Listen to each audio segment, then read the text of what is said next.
네, 오늘은 한상춘의 지금 세계의 눈을 먼저 첫 코너로 시작을 해보도록 하겠습니다.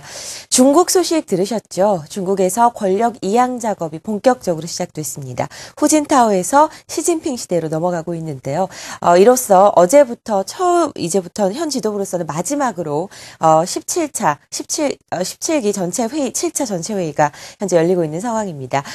우리 입장에서는 새로운 지도부가 출범을 하게 되면 얼마나 추가 경기 부양책이 더 있을 것인가 하는데 관심이 모아지고 있는데요. 오늘 이 부분을 자세히 살펴보도록 하죠.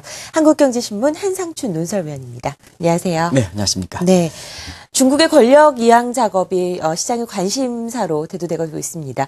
우리 입장에서는 가장 궁금한 것이 추가 경기 부양책이죠. 네, 아무래도 그렇죠. 네.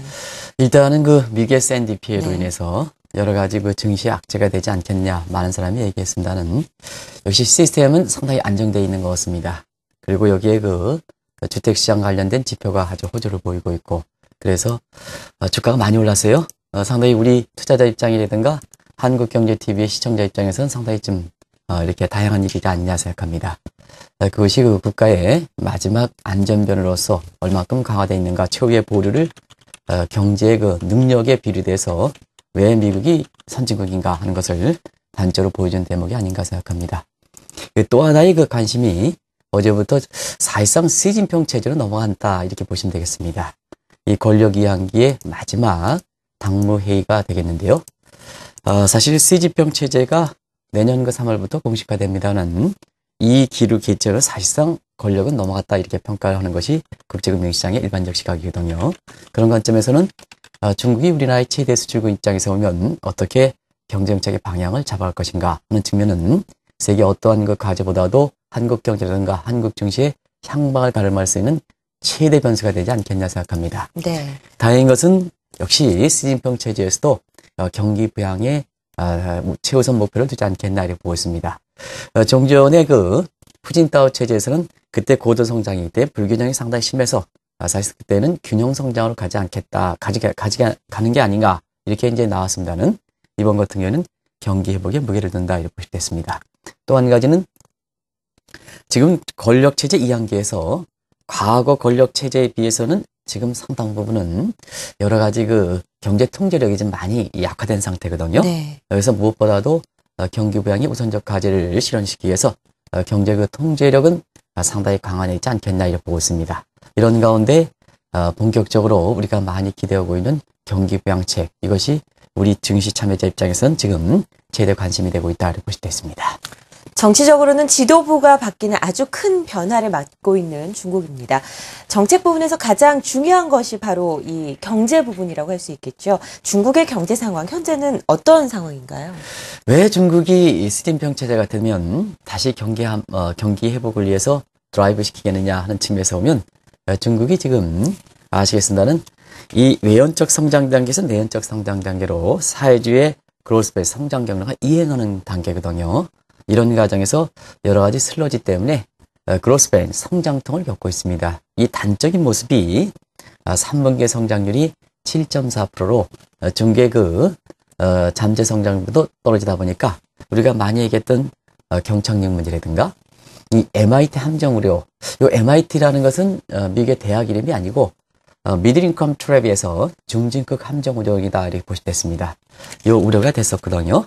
또 일례로 이번 주에서도 사실 중국 경제가 부분적으로 오늘 한국경제TV에 지금 자막에 우리 PD께서 잘 정리해 주셨습니다는 PMI 지수라든가 이런 게 회복돼서 사실상 3분기 성장률은 낮게 나왔지만 그 이에 발표되는 단기적인 지표들이 지금 좋게 나오기 때문에 3분기가 경기 저점이 아니냐, 그 이후에 경기가 회복되지 않느냐 하는 경기 저점 논쟁이 가열되는 상황이거든요. 네. 결과적으로 보면 이러한 중대한 차기 전환점에 있어서 다시 말씀드리면 성장의 경로의 과도기동 단계고 단기적으로 비즈니스 사이클, 경기 순환상 저점인 이런 전환점에서는 새로운 지도부가 나오면서 경기를 바짝 끌어올리면 의외로 경기가 빨리 회복될 수가 있거든요. 네. 분기대로.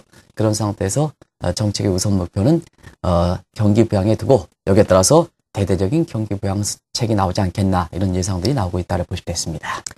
성장통을 겪고 있는 중국입니다. 경제 상황이 그렇게 좋지는 않은데요. 이 때문에 새로운 지도부가 출범하기에 앞서서 인민은행이 추가적으로 기준금리를 내릴 것이다라는 의견도 우세합니다. 이 부분 어떻게 보십니까?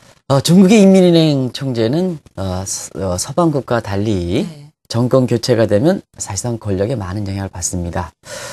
제가 이 편이 적당할지 모르겠습니다만 국제적으로 외신에서 나온 얘기인데요. 이렇다고 본다면 인민은행 총재가 본인의 그 유임을 하기 위해서는 아무래도 새 지도부의 의지에 맞게 선제적으로 행동하는 그런 모습이 이렇게 나올 수가 있지 않겠냐 이렇게 보고 있거든요. 그런 차원에서 최근에 보면 인민은행이 굉장히 적극적으로 경기 부양의 자세를 보이고 있죠. 종전과 다른 태도입니다. 시청자 여러분 아시겠지만 이번 주 들어서 중국 문제 관련해서 가장 큰 문제가 중국도 대규모로 자금 공급에 나섰다 하는 얘기 아니겠습니까? 네. 그게 이제 단적으로 보여주는 대목이다 이렇게 볼 수 있습니다. 그 이면에 있어서는 역시 중국의 물가가 상당히 좀 안정돼 있습니다. 중국의 물가에서는 통계 조작설이 얘기가 나오긴 했지만 어차피 그런 문제는 사회주의 국가 체제에서 흔하게 우리가 상식 이상으로 물가가 낮거나 경제 성장이 높으면 나올 수 있는 문제입니다. 그래서 그런 통계 조작설 여부와 관계없이 일단 중앙은행의 책임은 물가는 상당히 안정돼 있다 이렇게 보시면 되겠고요. 네. 유럽의 중국에 미치는 수출 타격을 하기 위해선 중앙은행이 곧 절연체 역할을 해야 됩니다. 그래서 유럽위기의 파장을 막는 것이 시진핑 체제가 경기 부양을 하기 위한 독자적인 체제를 가져가는데 중앙은행의 역할이거든요. 그래서 유럽위기에 대한 사전 파장을 차단시킨다 하는 이런 측면에서 중국 인민은행의 내부적인 측면에서는 경제 성장의 목표치를 아직도 지금 8% 이상을 유지하겠다는 바이벌 정책을 갖고 있는 상황이거든요. 네. 그래서 이러한 세 가지 문제를 들어서 시진핑 체제가 본격적으로 출범하기 앞서서 미리 인민은행의 입장에서는 적극적으로 경기 부양에 나서고 있다고 볼 수 있습니다. 사실 기준금리를 내리기에 앞서서 중국 정책당국에서 대대적으로 돈을 푸는 정책을 이미 발표한 바가 있습니다. 침체 일로를 겪고 있는 증시를 부양하기 위한 포석이다라는 이야기도 있는데요. 예, 중국도 증시가 경제적 측면에서 상당히 중요한 때가 됐죠. 네. 그만큼 국제 위상이 됐기 때문에 주가가 흔들리면 경기가 아무리 살아나더라도 세계 국민이라든가 중국 국민 입장에서는 사실 인식이 안 좋게 마련이거든요. 네. 그래서 사회주가에서 1인당 GDP가 5,000달러 이상일 땐 독자적으로 증시 부양책을 쓰는 모습을 보이진 않습니다는. 그래서 우리도 5,000달러가 지날 때는 어떠냐 하면 경기 부양책에서 증시 부양책은 자연스럽게 가져간다 이렇게 하지만 중국은 사실 1인당 GDP가 5,000달러고 사회주가인데도 불구하고 경기 부양책과 별도로 증시 부양책을 추진하는 것이 하나의 특징이다 이렇게 볼 수도 있습니다. 그런 측면에서 작년 10월 달부터 중국이 계속해서 증시 부양책을 추진해 왔는데요. 사실상 그렇습니다. 종전에 이렇게 경기 부양책은 4대 은행을 통해서 공상과 건설과 이런 은행을 통해서 주로 수급을 조절하기 위한 이런 측면에 이렇게 증시 부양책을 여러 차례 추진했습니다는 지금까지 보면 상해 종합지수가 오늘도 이제 한국경제TV의 자막 보면 2100에서 그렇게 움직이지 않은 상황이거든요. 네. 그러면 효과가 별로였다. 그러면 정책이 잘못되어 있다 하는 얘기입니다. 그래서 서방 선진국과 마찬가지로 앞으로 증시 부양책은 같은 맥락에서는 중점 부분이 달린다. 그래서 시장의 프레어를 중심으로 해서 수급 조절하는 것보다는 직접적으로 정부가 자금을 공급해서 주가를 띄운다는 의미입니다.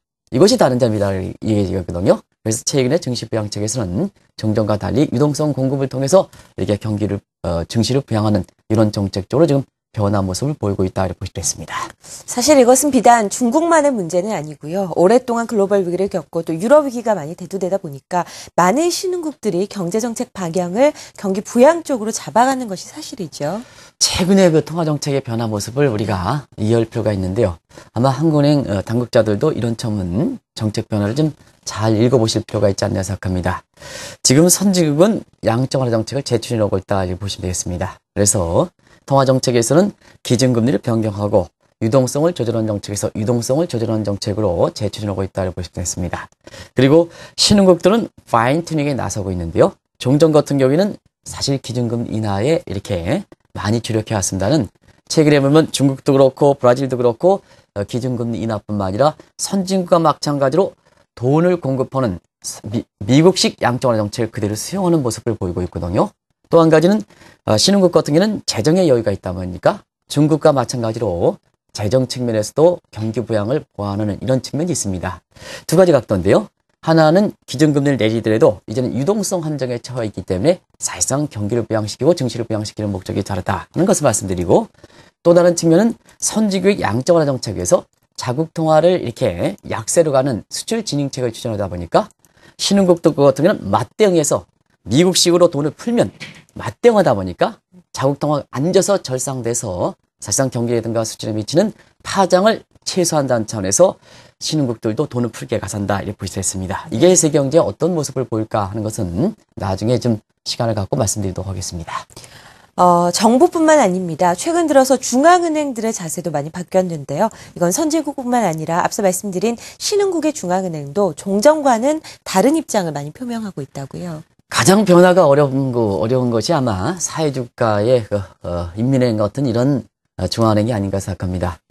근데 선진국의 중앙은행들이 지금 많이 일제히 뉴노멀 시제의 새로운 통화 정책의 환경에 맞춰서 종전과 다른 이러한 중앙은행의 변신을 깨우고 있다는 것은 이렇게 시청자 여러분한테 말씀드렸습니다. 근데 우리 중앙은행은 어떤 모습을 보일까 하는 측면에서는 사실상 그런 환경에는 이렇게 변화 모습이 그렇게 크게 보이지 않지 않느냐 하는데요. 중앙은행에서 가장 변화 물결에서 뒤진다는 중국의 인민은행도 지금 선진국의 중앙은행에 변화되는 자세를 보이고 있습니다. 그런 각도에서 다시 한번 말씀드리면 최근에 보면 중앙은행의 목표가 확실히 물가 안정보다는 경기 부양 성장에 중심을 두고 있습니다.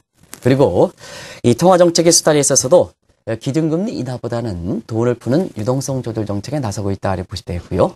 그리고 정책 타이밍을 갖기 위해서는 법치인, 마이터리 룰 같은 마이터리스 통화론자들이 주장했던 일정한 규칙에 의해서 하는 것보다는 그때그때의 상황. 왜냐하면 지금은 환경이 예상할 수 없는 이러한 문제 아니겠습니까? 대기업들도 그런 환경에 해서 위기의 상시체에서 컨티젠시 플랜을 일반적으로 가져가는 이런 모습을 보이고 있지 않습니까?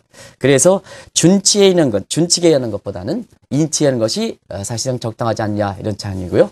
마지막으로 말씀드리면 정책 운영에 있어서는 통화정책은 간접적이고 직접적인 그런 효과를 누리지 않는 거기 때문에 결과적으로는 선제적인 정책 운영 능력이 굉장히 중요합니다. 그래서 선제적인 정책 대응 능력을 강화하는 이런 쪽의 모습을 보이고 있거든요. 네. 11월 금통위를 앞두고 있는 한국은행의 이렇게 당국자라든가 금통위원께서는 이런 점을 좀 염두에 두실 필요가 있지 않냐 생각합니다. 방금 말씀을 하셨는데 이제 곧 금통위가 열리게 됩니다. 한국은행은 정책을 어떤 운용식으로 표현을 해야 될지 사람들의 관심 집중이 되고 있는데요. 원하지 않는 쪽, 어떻게 보면 좀 더 적극적인 자세를 원하는 분들이 많습니다. 어떻게 보시나요? 예, 환율 전쟁에 참여해라 하는 시각도 이렇게 있지 않습니까? 그렇게까지 있죠. 예. 지금 우리의 이 통화 정책의 환경을 한번 볼게요. 보면 시청자분도 같이 고민해 보시기 바랍니다. 자, 우리 경제가 안 좋은데 원화가 절상되고 있습니다. 그리고 증시에서는 외국인들이 매도 권리 원화 절상이 되고 있습니다. 이건 뭐냐면 결과적으로 보면 상당 부분은 경제 왜곡 현상이 발생하고 있다는 얘기거든요. 그런 측면에서 여러 가지 뒤늦게 외화 공동 착수하고 했습니다는 가장 효과적인 방법을 우리가 봐야 되거든요. 자, 세계 각국들이 돈을 푸는 정책으로 간다. 그러면 지금 세계 여건은 그 레벨 플레이닝 필드를 하나의 운동장처럼 돼서 금리 차가 많아 보이고 있습니다. 네. 한국 경제는 국가 신용등급이라든가 이례적으로 좋게 평가받아서 자금이 한국에 쏠릴 수 있는 환경이 되는 상태거든요. 네네. 이런 상태에서는 금리 차를 조정하는 것이 굉장히 중요합니다. 그래서 11월 달에도 제가 개인적으로는 뭐 그런 능력이 없습니다는 금통위원이라면 저는 금리 인하에 적극적으로 찬성한다. 그래야지 지금 돈을 풀고 우리 경제 여건이 안 좋은데 외국 자본이 쏟아져서 원화가 절상되는 이런 왜곡 현상을 방지할 수 있다는 것을 말씀드립니다. 네. 중국의 새로운 지도부 출범을 코앞에 두고 있습니다. 마지막 중앙위원회가 열리고 있는 상황인데요. 추가 경기 부양책, 새로운 지도부와 함께 나올 수 있을지에 대해서 오늘 자세하게 살펴봤습니다. 한국경제신문 한상춘 논설위원입니다. 고맙습니다. 고맙습니다.